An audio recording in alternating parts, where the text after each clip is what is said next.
Hello dear students. So today we are going to start a new topic of the very first chapter of standard 12, that is solid state. Okay, I think everybody know its introductory part, what are solids, liquids and gases, but still we will see some of the points just for revision. Okay, revision के लिए हम कुछ points discuss कर लेंगे. तो solid state में हम जब बोलेंगे स्टेट के बारे में, हम जब बात करते हैं whenever we speak about a state it occurs there occurs 3 states of matter. ठीक है, कितने स्टेट्स ऑफ मैटर है? 3 स्टेट्स ऑफ मैटर है, सॉलिड, लिक्विड एंड गैसेस. ठीक है, सबको पता है सॉलिड क्या होता है, लिक्विड क्या होता है और गैसेस क्या होता है. जब हम 12th में गए हैं और जब हम केमिस्ट्री पढ़ रहे हैं तो आई थिंक ये तीनों चीज़ें तो पता ही है सब लोगों को. ओके, एग्जाम्पल्स भी वाटर का एग्जाम्पल लेके हम सॉलिड, लिक्विड और गैसेस को बहुत इजीली क्लासीफाई कर लेते हैं.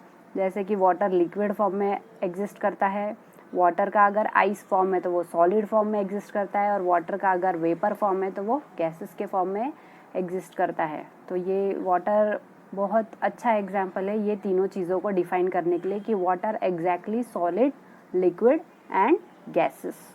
ठीक है, और भी कुछ डिफ्रेंशिएटिंग पॉइंट्स हैं जो हम डिस्कस करेंगे. तो differentiating points for solid, liquid and gases is volume. Solid में वही चीज़ का वॉल्यूम डिफरेंट रहेगा, लिक्विड में डिफरेंट रहेगा और गैसेस में भी डिफरेंट रहेगा.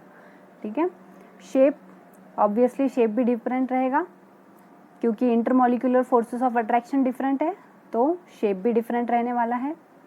सॉलिड में intermolecular forces of attraction strong रहेगा तो एक सॉलिड फॉर्म में मिलेगा हमको. लिक्विड फॉर्म में इंटरमॉलिक्यूलर फोर्सेस ऑफ अट्रैक्शन थोड़े वीक हो जाएंगे तो वो हमको फ्लूइड फॉर्म में मिलेगा जिसको हम लिक्विड बोलते हैं. और गैसेस में तो intermolecular forces of attraction near about 0 रहता है, इसलिए वो गैसेस मतलब पूरे एटमॉस्फेयर में फैले हुए रहते हैं. ठीक है, तो इसीलिए हम क्या बोलेंगे, they have no shape, gases have no shape. Okay, और लिक्विड जो कंटेनर में डालते हैं उसका शेप एक्वायर करते हैं, और सॉलिड का खुद का अपना एक शेप होता है, जैसे क्यूब हो गया है, रोम्बिक शेप हो गया है, पैरेललोग्राम का शेप हो गया है, अलग अलग टाइप के शेप्स जो हम बनाते हैं, ओवल वगैरह, राउंड, जैसे भी शेप का हमको कंपाउंड चाहिए या कोई मटेरियल बनाना है तो वो सॉलिड बोलेंगे उसको. नेक्स्ट डिफ्रेंशिएटिंग पॉइंट है कि effect of temperature and pressure. बराबर है, टेम्परेचर और प्रेशर का सॉलिड, लिक्विड और गैसेस तीनों पे भी डिफरेंट इफेक्ट रहेगा, है ना. डिफरेंट टेम्परेचर पे डिफरेंट मेल्टिंग पॉइंट रहेगा तीनों का भी, डिफरेंट प्रेशर पे डिफरेंट प्रेशर अप्लाई करने पे वो अलग स्टेट में कन्वर्ट होंगे. राइट, तो तीनों के भी टेम्परेचर और प्रेशर, ये जो दोनों पॉइंट है वो डिफरेंट रहने वाले हैं. फोर्थ डिफरेंशिएटिंग पॉइंट है मोशन ऑफ कॉन्स्टिट्यूएंट. बराबर है, सॉलिड रहेंगे तो एक ही जगह पे रहेंगे कॉन्स्टिट्यूएंट पार्टिकल्स, लिक्विड रहेंगे तो मूविंग रहेंगे, और अगर गैसेस रहेंगे तो स्प्रेड आउट रहेंगे, मतलब पूरा स्प्रेड होकर रहेंगे, फैले हुए रहेंगे गैसेस रहेंगे तो. ठीक है, मोशन ऑफ कॉन्स्टिट्यूएंट पार्टिकल्स, जिससे कि वो सॉलिड, लिक्विड और गैस बना हुआ है उसके पार्टिकल्स कैसे रहेंगे करके, ये भी एक डिफरेंशिएटिंग पॉइंट है. Last is inter particle forces, जिसकी हम बात करें इंटरमॉलिक्यूलर फोर्सेस ऑफ अट्रैक्शन की. तो सॉलिड में कैसा रहेगा, फर्म रहेगा, लिक्विड में इंटरमॉलिक्यूलर फोर्सेस ऑफ अट्रैक्शन थोड़ा वीक रहेगा, और गैसेस में नियर अबाउट 0 ही रहेगा या फिर नहीं रहेगा, इसलिए वो पूरे एटमॉस्फेयर में स्प्रेड आउट होके रहेंगे या फैले हुए रहेंगे. ठीक है, तो इंटरमॉलिक्यूलर फोर्सेस ऑफ अट्रैक्शन ये भी एक पॉइंट ऑफ डिफरेंशिएटिंग है between solid, liquid and gases. तो कौन से पॉइंट्स है, volume, shape, effect of temperature and pressure, motion of constituent particles और इंटर पार्टिकुलर फोर्सेस. ये जो चारों पांचों पॉइंट्स है ये हम स्कूल लेवल में पढ़ चुके हैं, इनके बारे में ज़्यादा डिस्कस करने की आई डोंट थिंक ज़रूरत है. हम डायरेक्ट हमारे स्ट्रेट वो पॉइंट पे आएंगे जिससे हमारा ये चैप्टर स्टार्ट हो रहा है, सॉलिड्स. ठीक है, सॉलिड्स हमको पढ़ना है, इम्पॉर्टेंट पार्ट है, इससे बहुत सारी नई चीज़ें पता चलेंगी हमको, इसलिए हम ये टॉपिक ले रहे हैं, या इसलिए ये टॉपिक इंक्लूड किया हुआ है आपके सिलेबस में और वेरी फर्स्ट टॉपिक है, तो इट इज़ इम्पॉर्टेंट. तो क्या है solids? Solids are the strong inter particular forces of attraction होते हैं सॉलिड्स में. कैसा होता है, स्ट्रॉन्ग इंटर पार्टिकल या inter molecular forces of attraction ज़्यादा रहते हैं. देखो हम पार्टिकल के फॉर्म में बात कर रहे हैं, तो हम पार्टिकल लेवल पे गए हैं, मतलब एटॉमिक लेवल पे हम जा रहे हैं. ठीक है, तो strong inter particle forces of attraction है उसमें. they have definite shape and volume. Okay, they have definite shape and volume and can be slightly changed with the change in pressure and temperature. ठीक है, हमने pressure change किया तो हम उसका state change कर सकते हैं, टेम्परेचर चेंज किया तो हम उसका स्टेट चेंज कर सकते हैं, राइट। सब कुछ मतलब पार्टिकल का एग्जिस्टेंस ही बदल जाएगा अगर हमने प्रेशर और टेम्परेचर चेंज किया तो, मतलब उसका स्टेट ही चेंज हो जाएगा। Okay, smallest constituent particle of various solids are, सबसे छोटा पार्ट जिससे कि एक सॉलिड बना हुआ है वो क्या है, वो है एटम या फिर आयंस या फिर मॉलिक्यूल्स, राइट। सबसे स्मॉलेस्ट पार्ट वैसे भी कोई भी एक मॉलिक्यूल का या कोई एक सब्सटेंस का बोलो या कंपाउंड का बोलो तो क्या है, एटम, जिससे वो बने हुए हैं। और आयंस या तो वो कटायन फॉर्म में हो सकते, या तो वो अनायन फॉर्म में हो सकते, या तो फिर वो मॉलिकुलर फॉर्म में भी हो सकते हैं, जैसे हाइड्रोजन हो गया, नाइट्रोजन हो गए, ये कैसे मॉलिकुलर फॉर्म में भी सॉलिड्स फॉर्म कर सकते हैं at particular temperature and pressure, right. तो एटम्स, आयंस और molecules are the smallest constituent particles of various solids, जिसको हम क्या रेफरेंस देंगे, which are referred as particles. ठीक है, ये पार्टिकल्स क्या है और कुछ नहीं है, दे आर एटम्स, आयंस और मॉलिक्यूल्स। ओके, एटम्स, आयंस और मॉलिक्यूल्स ही है जिनको हम पार्टिकल्स बोलते हैं। ओके, यहाँ तक के क्लियर है सबको। इसके बाद में टाइप्स ऑफ सॉलिड्स, ये वाला पार्ट हम थोड़ा शॉर्ट में ही लेंगे, but it is to be taken क्योंकि इससे रिलेटेड टर्म्स आगे हमको पढ़ना है, बट ये डिलीटेड पोर्शन में है अभी के सिलेबस के लिए, तो फिर भी हम लेने वाले हैं। तो टाइप्स ऑफ सॉलिड्स में दो मेजर टाइप है, क्रिस्टलाइन और एमॉर्फस। ठीक है, इसका पिक्चर इसमें आने वाला है, क्रिस्टलाइन एंड एमॉर्फस। क्रिस्टलाइन का शेप देखो कैसा होता है, it has regular shape, okay, it has sharp melting point and it has anisotropic, it is anisotropic. देखो अनआइसोट्रोपिक मतलब क्या होता है, अनआइसोट्रोपिक मतलब ऐसी प्रॉपर्टी है ये सॉलिड्स की जिसमें R I means refractive index, conductivity are different in different directions. ठीक है, refractive index, conductivity are different in different directions. This property is known as anisotropy, और ये किस में होता है, इन क्रिस्टलाइन फॉर्म। ठीक है, in crystalline form it is having anisotropy. क्या क्या है इसमें, क्रिस्टल कैसे होते हैं, रेगुलर शेप के होते हैं, शार्प मेल्टिंग पॉइंट होता है, और अनआइसोट्रोपिक होता है, जिसमें क्रिस्टल के जो हम स्ट्रक्चर देखेंगे उसमें भी ये डिस्कस करूँगी मैं पिक्चर में। ये अनआइसोट्रोपिक क्यों है, क्योंकि डिफरेंट डायरेक्शंस में उनकी प्रॉपर्टी चेंज हो जाती है, उसका रिफ्रैक्टिव इंडेक्स चेंज हो जाता है, उसकी कंडक्टिविटी मतलब हीट और थर्मल और इलेक्ट्रिक कंडक्टिविटी भी चेंज हो जाती है डिफरेंट डायरेक्शंस में। इसका एग्जाम्पल से देखो, NaCl salt, ice, Au means gold, copper, diamond, graphite etcetera. ठीक है, डायमंड ग्राफाइट से भी आइडिया आ गया होगा कि what is crystal, crystal form में आते हैं ये। ठीक है, इसका सेकेंड पार्ट है एमॉर्फस पार्ट। ठीक है, सेकेंड पार्ट है एमॉर्फस पार्ट, जो कि कैसे है, दीज आर आइसोट्रोपिक, राइट। वो कैसे था, अनआइसोट्रोपिक। ये कैसा है, अमॉर्फस फॉर्म, आइसोट्रोपिक।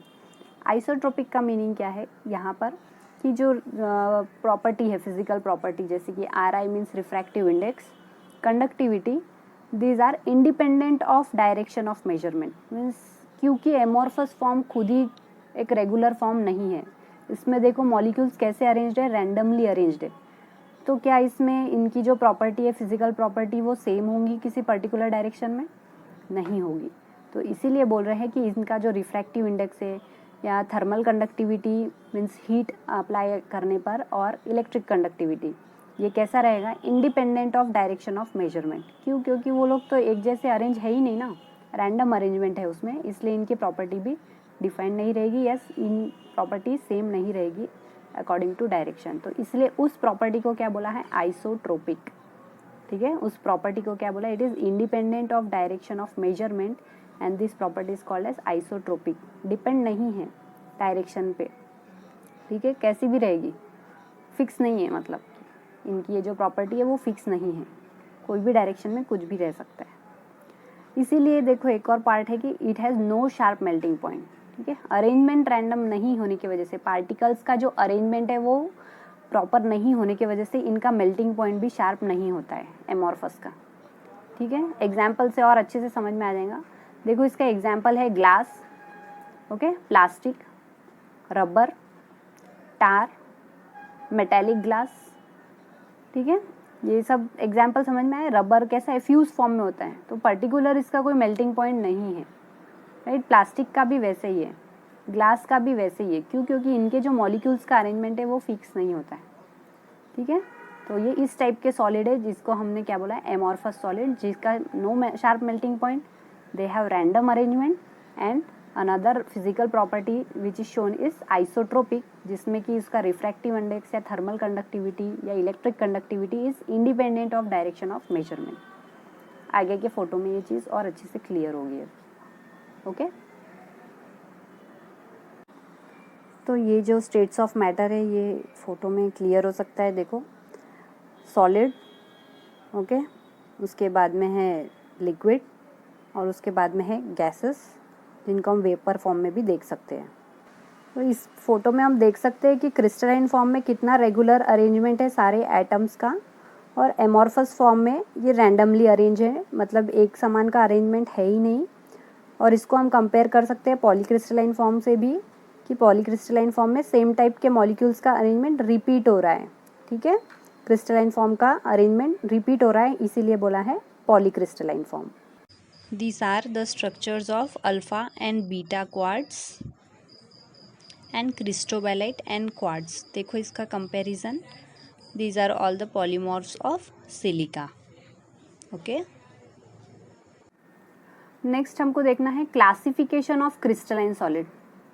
ठीक है, क्रिस्टलाइन सॉलिड्स हमको मेजर पढ़ना है यहाँ पे पूरे सॉलिड स्टेट में। तो इसका major classification, it is classified into 4 types. First is ionic solid, second is covalent network solid, third is molecular solid, और फोर्थ है मेटालिक सॉलिड, ठीक है।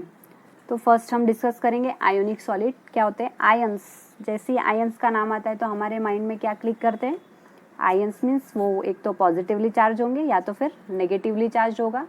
अगर पॉजिटिवली चार्ज होगा तो कट आयंस, और अगर नेगेटिवली चार्ज होगा तो आन आयंस, ठीक है। तो आयोनिक सॉलिड किससे बने हुए होंगे, पॉजिटिव और नेगेटिव। और जब पॉजिटिव और नेगेटिव जब पास में आते हैं तो उनके बीच में किस टाइप का फोर्स होता है, कूलम फोर्स, राइट। या फिर हम उसको दूसरी लैंग्वेज में, एक और फिजिकल की लैंग्वेज में क्या बोलते हैं, इलेक्ट्रोस्टैटिक फोर्स ऑफ अट्रैक्शन, है ना। तो these are the charge particles held together by coulomb force और electrostatic force of attraction between the oppositely charged ion, okay. किस टाइप का फोर्स है इनके बीच में, कूलम फोर्स और electrostatic force of attraction between the oppositely charged ions. Ionic bond ion से ही बना हुआ है, अपोजिटली चार्ज ही है वो, तो उनके बीच में जो फोर्स है उनको हम क्या बोलते हैं, electrostatic force of attraction. Next ये कैसे रहते हैं, ionic crystals are hard and brittle, ठीक है। हार्ड रहते, कड़क है, ब्रिटल है मीन्स इजीली ब्रेक भी हो सकते हैं, इतने हार्ड नहीं है कि ब्रेक नहीं हो सकते, ब्रेक हो सकते हैं। And have high melting point. कैसा मेल्टिंग पॉइंट है इनका, high melting point. Ions tightly bonded रहेंगे इसलिए हार्ड रहेगा, और ब्रिटल मतलब कंडीशन आई तो वो ब्रेक भी हो सकता है। इसके बाद में next point, these are non conductors of electricity, है ना, क्योंकि पॉजिटिव नेगेटिव एक दूसरे को न्यूट्रल कर देंगे तो फिर इलेक्ट्रिसिटी कंडक्ट करेंगे क्या, नहीं करेंगे। तो उसके लिए हम उसको क्या बोलेंगे, दे आर नॉन कंडक्टर्स, और second name they are also called as insulators, ठीक है। इंसुलेटर जो इलेक्ट्रिसिटी कंडक्ट नहीं करता उसको हम क्या बोलते हैं, इंसुलेटर। तो these are non conductors of electricity but becomes good conductors when dissolve और मेल्टेड इन वाटर, ठीक है। जब पानी में डालेंगे तो क्या होंगे, आयंस डिजॉल्व हो जाएंगे, उसके सेपरेट होने की कोशिश करेंगे। तो उस समय अगर मेल्टेड फॉर्म में है या फिर वाटर में डिजॉल्व किया तो आयंस जब सेपरेट हो जाएंगे तो उस समय वो क्या करेंगे, इलेक्ट्रिसिटी कंडक्ट करने लग जाएंगे। तो इसको हम अच्छे से समझ सकते हैं एग्जाम्पल NaCl को लेकर। NaCl K2SO4 CaF2 KCl कैसा है, प्लस चार्ज माइनस चार्ज, ठीक है। 2 फ्लोरीन इसीलिए लिया है क्योंकि Ca ये है इसलिए 2 minus 2 plus, right, plus minus water में डालते से ही क्या हो जाएंगे, ये अपने इंडिविजुअल चार्जेस लेके सेपरेट हो जाएंगे। तो it starts conducting electricity when dissolved in water, okay. Original form में, जब कंपाउंड फॉर्म में है, नमक ले लो, सोडियम क्लोराइड ऐसे हाथ में लेंगे तो क्या उस समय वो कंडक्ट करते हैं इलेक्ट्रिसिटी, नहीं करते, लेकिन अगर वाटर में डालेंगे और फिर उसका इलेक्ट्रोलिसिस करेंगे, करंट पास करेंगे, तो ऑब्वियसली आयंस सेपरेट होंगे, तो उस समय they can become good conductors of electricity. ठीक है, this was about ionic solids. Next is covalent network solid. ठीक है, कोवैलेंट जब आता है नाम, तभी हमारे माइंड में आता है कि इलेक्ट्रॉन्स का शेयर हुआ होगा। हम क्या पढ़ रहे हैं, covalent network solid. Second type है क्रिस्टलाइन सॉलिड का। इसके कॉन्स्टिट्यूएंट पार्टिकल्स क्या है, एटम्स है। ठीक है, आयोनिक सॉलिड के कॉन्स्टिट्यूएंट पार्टिकल क्या थे, आयंस थे। इसके कॉन्स्टिट्यूएंट पार्टिकल्स क्या है, एटम्स। अब ये एटम्स कैसे लिंक्ड है, they are linked by covalent bonds, है ना। कोवैलेंट नेटवर्क पढ़ रहे हैं तो क्या है, कोवैलेंट बॉन्ड ही रहेगा। इसके वजह से क्या होगा, hence rigid 3D network forms a giant molecule, है ना। एक 3 डायमेंशनल नेटवर्क ऑफ सॉलिड मिलेगा हमको इसका, जो कि एक जायंट मॉलिक्यूल फॉर्म करेगा। It becomes very hard because of rigidity and strongly bonded structure. ठीक है, ये वेरी हार्ड है। आयोनिक सॉलिड कैसा था, हार्ड था। क्यों हार्ड है, because of rigidity and strongly bonded structure. Okay, it is incompressible, compress भी नहीं हो सकता, and have high melting and boiling point. Okay, इसका भी मेल्टिंग पॉइंट और बॉइलिंग पॉइंट हाई रहने वाला है। क्यों, क्योंकि रिजिड है, स्ट्रांगली बॉन्डेड है, इसके वजह से। इसमें इलेक्ट्रॉन्स आर कोवैलेंटली बॉन्डेड। ठीक है, इलेक्ट्रॉन का शेयर हुआ है, कोवैलेंटली बॉन्डेड है, स्ट्रॉन्ग बॉन्ड है इनके बीच में, एंड नॉट मोबाइल, है ना। इलेक्ट्रॉन्स मोबाइल नहीं है, तो फिर इलेक्ट्रिसिटी का कंडक्शन कैसा रहेगा, पुअर कंडक्टर ऑफ इलेक्ट्रिसिटी रहेंगे ये। ठीक है, पुअर कंडक्टर ऑफ इलेक्ट्रिसिटी। ये पॉइंट रिवाइज कर ले। कंस्टिट्यूएंट पार्टिकल क्या है इसके, atom. They are linked by covalent bond, जो कि एक 3D नेटवर्क फॉर्म करते हैं, rigid. So therefore they are very hard and they are incompressible, and also they have high melting and boiling point, and electrons जो है वो covalently bond होने के वजह से मोबाइल नहीं है, मतलब वो इधर उधर मूवमेंट नहीं कर सकते, तो फिर वो इलेक्ट्रिसिटी भी कंडक्ट नहीं करेंगे, तो they are poor conductors of electricity. ठीक है, they are poor conductors of heat and electricity. इसके हम एग्जाम्पल देखेंगे। Most common example is diamond, quartz, ठीक है, बोरोन नाइट्राइड, कार्बोरेंडम। ओके, ये सारे इसके कार्बोरेंडम कार्बन कंपाउंड है, बोरोन नाइट्राइड बोरोन और नाइट्रोजन का कंपाउंड है, क्वार्ट्ज और डायमंड, ये सारे एग्जाम्पल किसके आएंगे, कोवैलेंट नेटवर्क सॉलिड के। ठीक है, बहुत हार्ड होने के वजह से they are poor conductor of electricity. Electron mobile नहीं है इसमें, स्ट्रॉन्ग बॉन्ड है, हाई मेल्टिंग पॉइंट और बॉइलिंग पॉइंट होगा।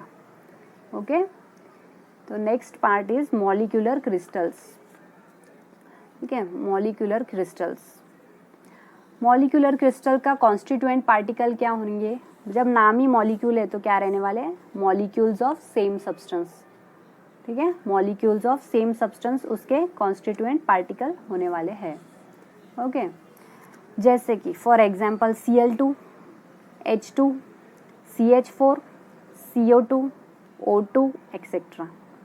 ठीक है, क्या क्या रहेंगे, क्लोरीन, जैसे कि हाइड्रोजन, मीथेन। देखो पॉली मॉलिक्यूल, हाइड्रोजन के ज़्यादा मॉलिक्यूल है, CO2, O2 मॉलिक्यूलर फॉर्म में है, O2, ठीक है ना, मीथेन है, पर हाइड्रोजन का तो है ना, CH4 इट कार्बन और हाइड्रोजन है, CO2 इज ऑल्सो ऑक्सीजन के 2 मॉलिक्यूल एक कार्बन से बॉन्डेड है। ओके, तो इस टाइप के भी कंपाउंड आएंगे, ज़रूरी नहीं है कि सिर्फ मॉलिक्यूलर फॉर्म बोला तो यही रहेंगे, कंपाउंड भी आएंगे उनमें।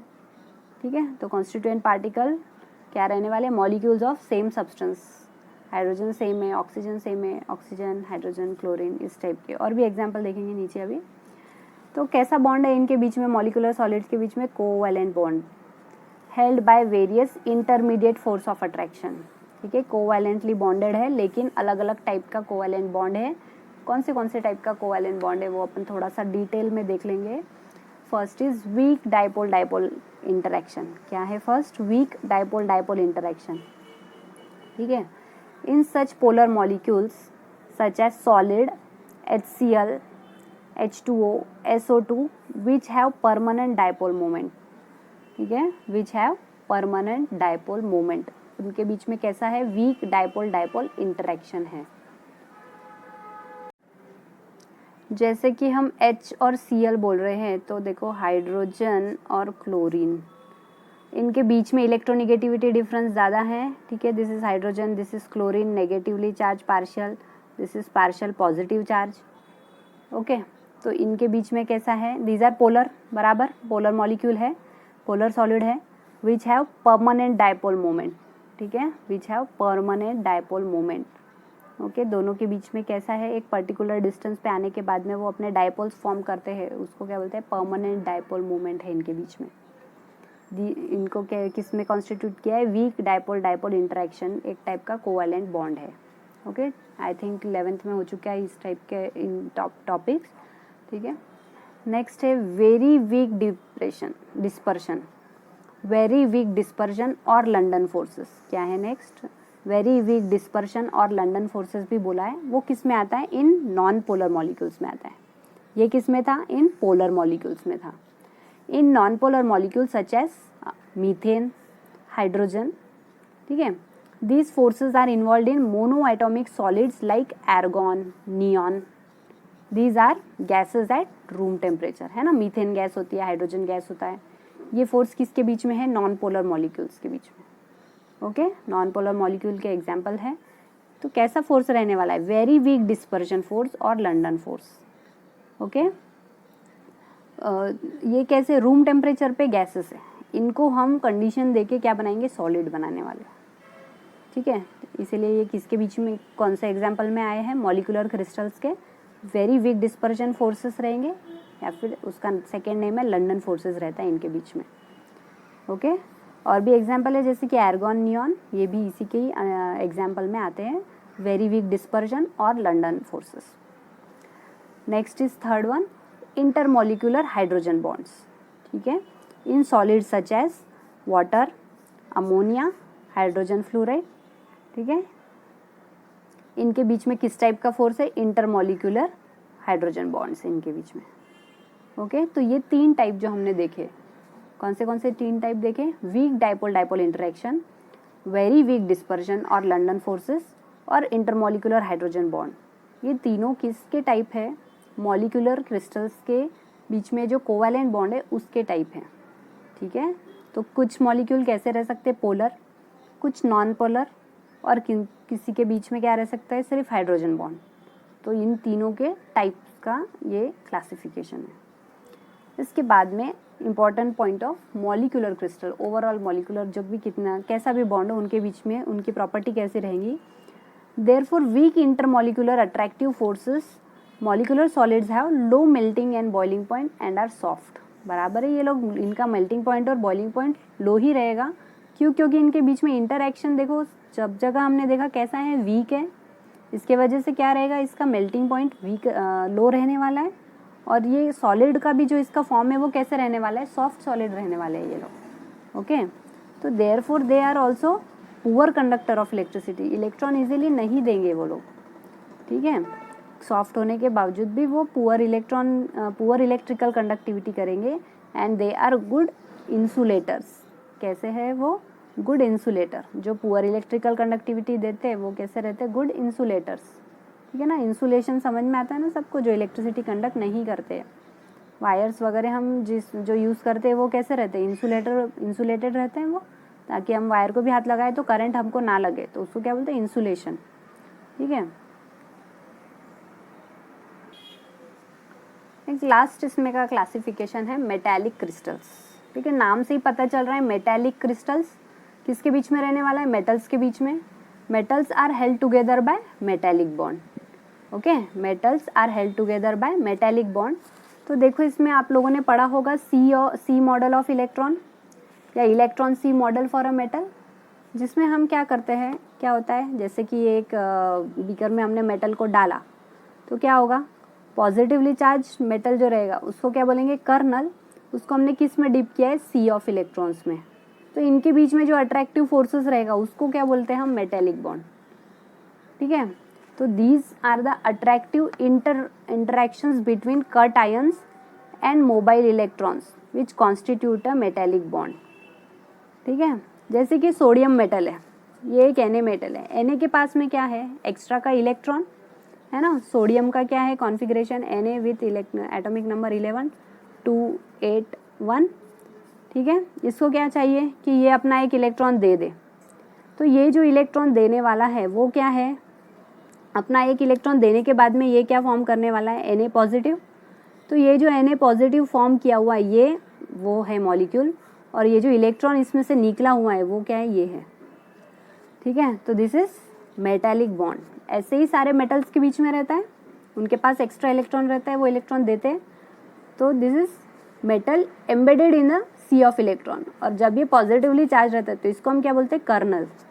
ठीक है, तो this attractive interactions between cations and mobile electron, ठीक है, मोबाइल इलेक्ट्रॉन जो इलेक्ट्रॉन निकल चुका है, constitute a metallic bond. Okay, इसकी कुछ प्रॉपर्टी है, जैसे कि मेटल्स कैसे रहते हैं, ये मेटल्स दे आर मेलिएबल, मतलब कि हैमर्ड इनटू थिन शीट्स। जब हम उसको ऐसे हैमरिंग करते हैं तो उसको हम किस में कन्वर्ट कर सकते हैं, थिन शीट्स में कन्वर्ट कर सकते हैं। ऑल्सो मेटल्स आर डक्टाइल, मतलब कि उनके हम वायर्स भी बना सकते हैं, drawn into wires, and they are good conductors of heat and electricity. क्यों, क्योंकि इलेक्ट्रॉन निकला हुआ है तो इलेक्ट्रिसिटी पास करेंगे, तो ऑब्वियसली ये लोग क्या करेंगे, इलेक्ट्रिसिटी कंडक्ट करेंगे, है ना। तो मेटालिक बॉन्ड की ये तीनों प्रॉपर्टी बहुत इंपॉर्टेंट है। They are malleable, they are ductile and they are good conductors of electricity. Electron बाहर निकलेंगे तो ऑब्वियसली वो क्या करेंगे, इलेक्ट्रिसिटी कंडक्ट करेंगे, हीट भी कंडक्ट करेंगे। तो सारे एग्जाम्पल्स देखो इसके हमने दिए हैं, Na, K, Ca, Li, sodium, potassium, calcium, lithium, iron, gold, silver, cobalt, सारे क्या है, मेटल्स हैं। दे शो मेटालिक बॉन्ड। ये समझ में आया, इलेक्ट्रॉन सी मॉडल, इनके ही इलेक्ट्रॉन्स है वो जिसमें ये मेटल इम्बेडेड है। ठीक है, जब वो पॉजिटिव चार्ज एक्वायर करते हैं तो उसको क्या बोलते हैं, कर्नल, और जो इलेक्ट्रॉन्स उसमें से निकलते हैं उसको क्या बोलते हैं, सी ऑफ इलेक्ट्रॉन्स। ये जो बॉन्ड रहता है मेटल्स के बीच में, इनको क्या बोलते हैं, मेटालिक बॉन्ड। ओके, तो इस फिगर में हम देख सकते हैं कैसे फर्स्ट मॉलिक्यूल में आयोनिक बॉन्डिंग हो रहा है, जिसमें electron is transferred from sodium to chlorine. Second figure में हम देख सकते हैं कैसे कोवैलेंट बॉन्डिंग हो रही है, कार्बन कार्बन अपने इलेक्ट्रॉन्स शेयर कर रहे हैं और कोवैलेंट बॉन्ड फॉर्म कर रहे हैं। नेक्स्ट फिगर है मेटालिक बॉन्डिंग का, जिसमें एक मेटल जो है आयरन कैसे इलेक्ट्रॉन्स के से सराउंडेड है और मेटालिक बॉन्ड फॉर्म कर रहा है। और लास्ट फिगर में हम देख सकते हैं मॉलिक्यूलर बॉन्डिंग में कैसे वीक इलेक्ट्रिकल अट्रैक्शन है, जिसके बीच से हाइड्रोजन और ऑक्सीजन एक दूसरे को एक इलेक्ट्रिकल अट्रैक्शन से बॉन्ड हो रहा है। This is a weak electrical attraction which binds the molecules together by hydrogen bonding. तो ionic bonding, covalent bonding, metallic bonding, molecular bonding, I hope you understood.